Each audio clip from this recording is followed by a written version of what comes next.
আসসালামু আলাইকুম বন্ধুরা, আশা করছি আপনারা সবাই ভালো আছেন। আজকে আমরা যে স্টেট ভিডিওটা দেখব তা হচ্ছে রংপুর কেন্দ্রীয় বাস টার্মিনাল থেকে শাপলা চত্বর পর্যন্ত এবং এই রোড ঘিরে কি কি আছে তা দেখব।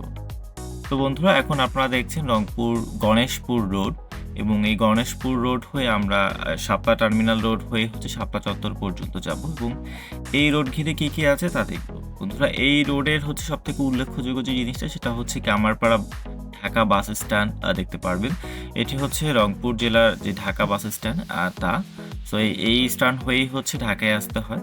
তো আমরা এখন যাচ্ছি গণেশপুর রোড হয়ে, যেটাকে বলা হয় গণেশপুর রোড বা হচ্ছে টার্মিনাল রোড বলা হয়। তো বন্ধুরা, ভিডিওটা দেখতে থাকুন। ভালো লাগলে অবশ্যই কমেন্ট সেকশনে জানাবেন এবং চ্যানেলটি সাবস্ক্রাইব করবেন। Thank you.